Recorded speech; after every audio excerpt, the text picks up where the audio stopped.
अस्सलाम वालेकुम।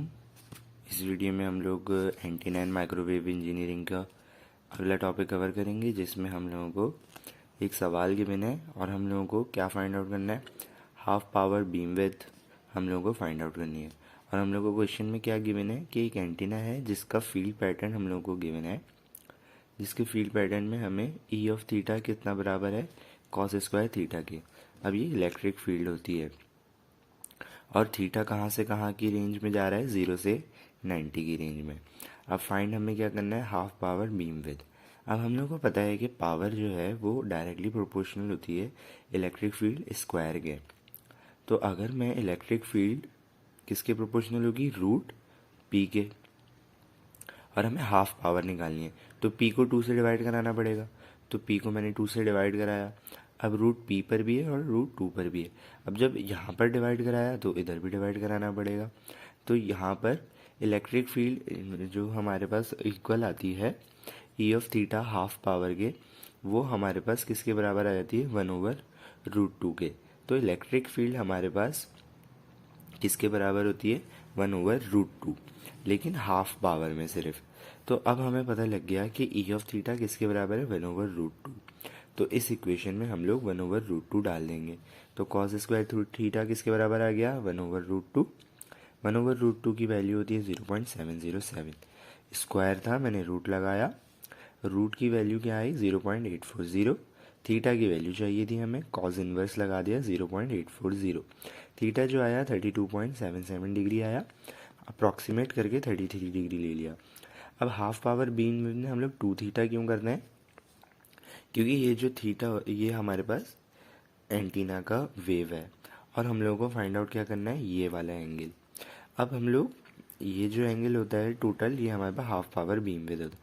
अभी सिर्फ हमारे पास ये एंगल आया है, इसलिए 2 थीटा करा है। तो 2 थीटा करेंगे तो 2 मल्टीप्लाई बाय 33 66 डिग्री हो जाएगा।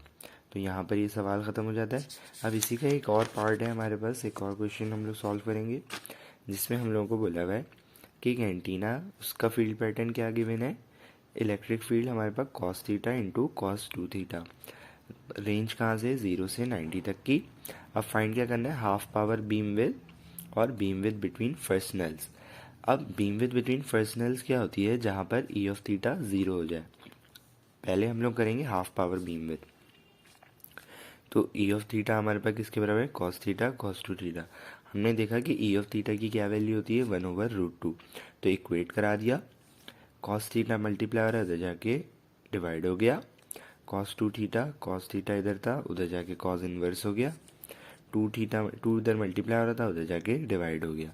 अब इसको मैं दूंगा इक्वेशन 1 का नाम। अब इसको हम लोग इंटीग्रेटिंग मेथड से सॉल्व कर रहे हैं। इसको मैंने दे दिया नाम थीटा का, इसको नाम दे दिया थीटा डैश का। अब इसको सॉल्व करने का तरीका क्या होता है कि सबसे पहले आप थीटा डैश जो है ये 0 डालेंगे। जब मैं थीटा डैश इधर 0 डाल रहा हूँ तो मेरे पास थीटा की क्या वैल्यू आ रही है, 22.5। अब मुझे नेक्स्ट स्टेप में क्या करना है कि थीटा डैश की जगह मैं डालूंगा 22.5। इसी इक्वेशन में थीटा डैश की जगह डालूंगा 22.5।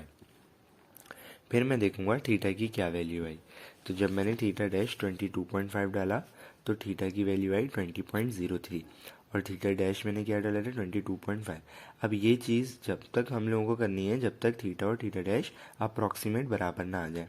अब मैं अगले स्टेप में थीटा डैश क्या डालूंगा, 20.03। 20.03 डाला तो थीटा क्या आ रहा है, 20.5, और थीटा डैश क्या डाला था, 20.03। तो ये अप्रॉक्सीमेट इक्वल आ गए। तो हम लोग यही थीटा की वैल्यू लेंगे। तो थीटा की वैल्यू क्या लेंगे, 20.5। अब हाफ पावर बीम विड्थ है तो 2 थीटा करेंगे, 2 थीटा करा तो हमारे पास हाफ पावर बीम विड्थ क्या आ गई, 41। अब सेकंड पार्ट में हमने लोगों को क्या फाइंड करना था, beam width between first nulls. First nulls मतलब ई ऑफ थीटा हमारे पास 0 है। अब ई ऑफ थीटा 0 है तो वही लिख दिया, cos theta cos 2 theta is equals to 0। अब यहाँ पर हमारे पास हमने क्या करा है कि इस इक्वेशन को सेटिस्फाई करना है। अब जब थीटा की वैल्यू यहाँ पर हम लोग 45 डालेंगे तो ये इक्वेशन बिल्कुल सेटिस्फाई हो जाएगी। तो हमें पता लग गया कि थीटा की वैल्यू क्या है, 45। तो हमने थीटा 45 ले लिया। अब हमें वही BWFN का फॉर्मूला लगाना है, वही होता है 2 थीटा। 2 थीटा करेंगे तो आंसर क्या आएगा, 90। अब ये सवाल हो जाता है यहीं पर ख़त्म। आई होप आप लोगों को समझ में आया होगा। एंड कोई भी सवाल हो तो आप लोग कमेंट में बता सकते हैं। Thank you so much and अल्लाह हाफिज़।